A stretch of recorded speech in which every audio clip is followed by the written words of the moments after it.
नमस्कार दोस्तों, आज हम बात करेंगे आईपीआर पोर्टफोलियो के बारे में। दोस्तों, ट्रेडमार्क पोर्टफोलियो क्या होता है, ट्रेडमार्क पोर्टफोलियो का मीनिंग क्या होता है, ट्रेडमार्क पोर्टफोलियो अभी तक आपने इस टाइप का वर्ड यूट्यूब वीडियो पे अभी तक नहीं सुना होगा ना देखा होगा। दोस्तों, ये फर्स्ट वीडियो में डाल रहा हूँ आईपीआर पोर्टफोलियो के रिगार्डिंग। आगे भी काफ़ी वीडियो आती रहेंगी दोस्तों जैसे एग्जाम्पल के थ्रू हमने इन्वेस्टमेंट का पोर्टफोलियो देखा होगा, जैसे म्यूचुअल फंड हो गया, आपके शेयर मार्केट के इक्विटी स्टॉक हो गया, प्रॉपर्टी हो गया, पीपीएफ हो गया, पीएफ हो गया, इस टाइप के बहुत सारे, आपका गोल्ड हो गया, बहुत सारी इन्वेस्टमेंट होती है दोस्तों।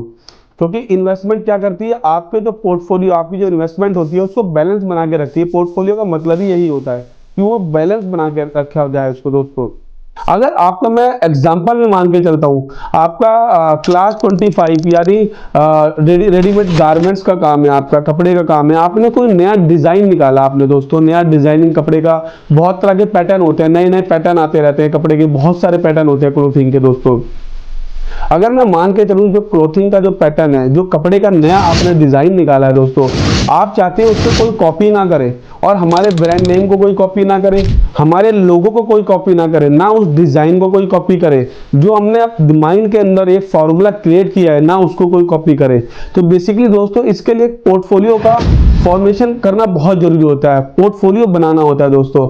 और ये पोर्टफोलियो कौन बनाता है ट्रेडमार्क का? एक ट्रेडमार्क अटॉर्नी। दोस्तों, आपका भी कोई फैमिली अटॉर्नी हो सकता है, फैमिली एडवोकेट हो सकता है, या आप हमारी टीम से भी कॉन्टेक्ट कर सकते हैं। आपको थंबनेल पर नंबर मिल जाएगा दोस्तों। ट्रेडमार्क पोर्टफोलियो के बारे में आपको हमारी टीम मिनिमम टाइम में, कम से कम टाइम में बेटर से बेटर सॉल्यूशन प्रोवाइड करेगी। दोस्तों, आपका कोई आर्टिकल है, प्रोडक्ट है, आपने कोई कपड़े का डिजाइन निकाला, पैटर्न वगैरह निकाला दोस्तों, अगर आप उसको पैकिंग भी करते हैं तो पैकिंग के लिए हम लोग क्या करते हैं, ज़्यादातर लेबल यूज़ करते हैं। लेबल आपने देखा होगा ना, कपड़े के बैक साइड में कंपनी का नाम या पीटर इंग्लैंड टाइप का, या आपका लक्स, बहुत तरह की कंपनी जो ब्रांड है उनका एक लोगो लगा होता है दोस्तों, उस टाइप का लोगो। उसको हम लोग क्या करते हैं दोस्तों, अगर आप चाहते हैं A to Z क्लास यानी 45 क्लास, जैसे कि ट्रेडमार्क की जो टोटल क्लास है 45 है, 35 तक आपका ट्रेडिंग से रिलेटेड है और 35 से 45 तक सर्विस कैटेगरी के अंदर आता है। लेकिन आप चाहते हो कि मेरे को जो लोगो है, मेरा जो लेबलिंग है, जो पैकिंग लेबल है, वो ऑल क्लास के अंदर अगर राइट मिल जाए उस लोगो का, उस डिज़ाइन का दोस्तों, तो आपको एक टीएमसी के अंदर जाना पड़ता है। टीएमसी कैसे अप्लाई होता है उसका भी मैं प्रोसेस बताता हूँ दोस्तों। बेसिकली कॉपीराइट बोला जाता है उसको। दोस्तों, सबसे पहले आपको ट्रेडमार्क की एक कॉमन एप्लीकेशन डालनी होगी, जिसको हम लोग बोलते हैं डिवाइस मार्क। जी हाँ दोस्तों, डिवाइस मार्क, ये आपको डिवाइस मार्क फाइलिंग होता है। डिवाइस मार्क किसको बोला जाता है? जो पिक्चर के साथ हो, along with picture. Without picture जो होता है वो वर्ड मार्क में काउंट होता है दोस्तों, लेकिन हम जो डिवाइस मार्क की यहाँ पे बात कर रहे हैं, डिवाइस मार्क आपका जो होगा वो विद लोगो होगा, with design, with logo, with labelling आपका होगा।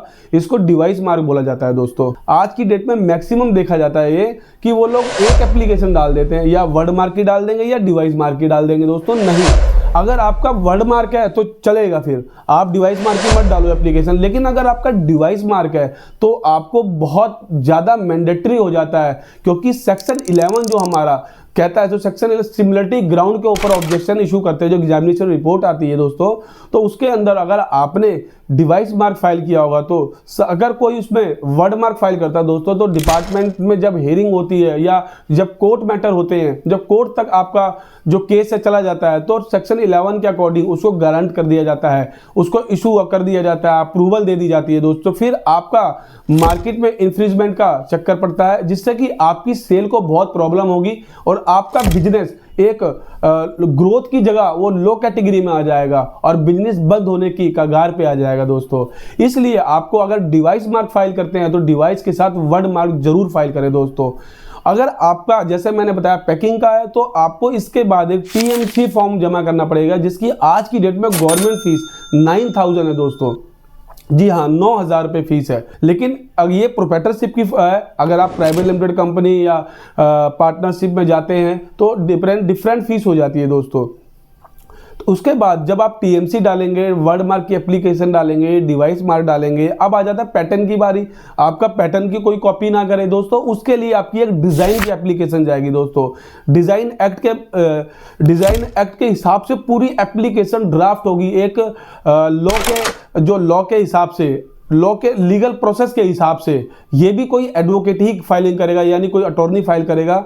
मैं founder Pawan Mishra advocate, Pawan Mishra and associate, हमारी एक लॉ फर्म है। मैं आईपीआर अटॉर्नी हूँ। आप हमारी टीम से, चाहे आपका डिजाइन हो, चाहे आपका कॉपीराइट हो, चाहे आपका पेटेंट हो, आप किसी भी टाइप का आपका ट्रेडमार्क हो, या कोई पोर्टफोलियो बनाने की सोच रहे हैं आप, या अभी तक आपने बनाया नहीं है, या कोई नया बिजनेस करने की सोच रहे हैं, तो दोस्तों ये वीडियो आपके लिए बहुत काम की वीडियो है दोस्तों। तो जैसे मैंने बताया, एक प्रोसेस होता है पोर्टफोलियो बनाने का। आपका चाहे कॉपीराइट हो, ट्रेडमार्क हो, पेटेंट हो, ये सारी एप्लीकेशन डिफरेंट तरीके से फाइल होती है और डिफरेंट इनकी एक लीगल थ्रू चैनल के हिसाब से ये होता है। कोई इमीडिएटली बेसिस पे हर चीज़ नहीं होती दोस्तों। इमीडिएटली बेसिस पे जो आपके और हमारे हाथ में सिर्फ फाइलिंग का ही होता है दोस्तों। कई अटॉर्नी, मैं हर किसी अटॉर्नी के बारे में बात नहीं कर रहा, वो क्या करते हैं, वो सोचते हैं कि जल्दी से जल्दी क्लाइंट को बता दें, लेकिन वो चीज़ गलत हो जाती है दोस्तों। जो प्रोसेस है वो प्रोसेस ही रहेगा दोस्तों। प्रोसेस लॉ कोई चेंज नहीं करेगा दोस्तों। तो लॉ के हिसाब से ही आपकी सारी एप्लीकेशन फाइलिंग होगी दोस्तों। अब आप बोलेंगे सर इसके अंदर ऑब्जेक्शन आता है, हियरिंग आती है। जी हाँ दोस्तों, इसके अंदर एग्जामिनेशन रिपोर्ट इशू होती है। जो कंट्रोलर डिज़ाइन है, डिज़ाइन कंट्रोलर है, वो आपको एक डिज़ाइन का ऑब्जेक्शन इशू करेगा। ऑब्जेक्शन का हमें रिप्लाई देना पड़ता है और 6 महीने से लेके 8 महीने के बीच में आपका डिज़ाइन रजिस्टर्ड हो जाता है। अगर ट्रेडमार्क के बारे में वहीं बात करें हम, ट्रेडमार्क का भी सेम प्रोसेस है।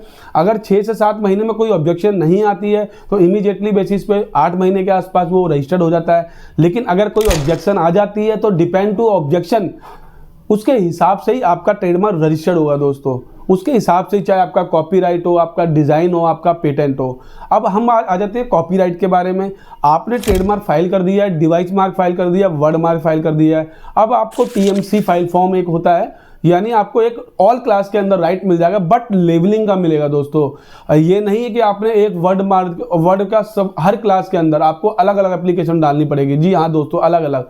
सिर्फ टीएमसी आपको एक जो आपका लोगो है उसी के ऊपर राइट दिलाएगा, कमर्शियल एक्टिविटी के ऊपर दोस्तों।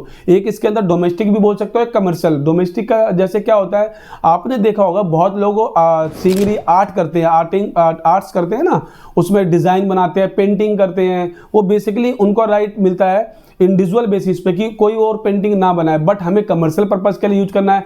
मार्केट में हमें बहुत सारे गुड्स उतारने हैं, बहुत सारे गुड्स मार्केट में सेल करने हैं, मार्केटिंग करनी है। उसके लिए आपके पास आईपीआर का पोर्टफोलियो होना बहुत जरूरी है दोस्तों।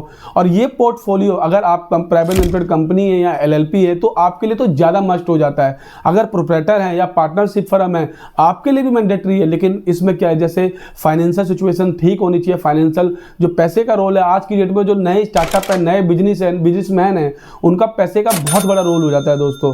लेकिन आप अगर ये चीज़ नहीं करेंगे तो जितना भी आपने पैसा लगाया होगा बिजनेस के अंदर, 5 लाख, 10 लाख, 50 लाख, 1 करोड़, 10 करोड़, जितना भी पैसा आपने लगाया होगा, वो सब अगर आपका कॉपी हो जाता, पेटेंट बिजनेस का नाम या लोगो कॉपी हो जाता है, तो दोस्तों सारा पैसा आपका बर्बाद हो जाएगा, आपके बिजनेस पे लॉक लग जाएगा दोस्तों। जी हाँ, आप अपना ट्रेडमार्क बिजनेस का फाइल जरूर कराएं। वर्ड मार्क, डिवाइस मार्क, ये पोर्टफोलियो बेसिस पे मैंने बनाई है वीडियो। आप हमारी टीम से अलग अलग एप्लीकेशन के रिगार्डिंग भी बात कर सकते हैं दोस्तों। ज़्यादा ना टाइम लेते हुए दोस्तों इस वीडियो को मैं यहीं विराम करूंगा दोस्तों।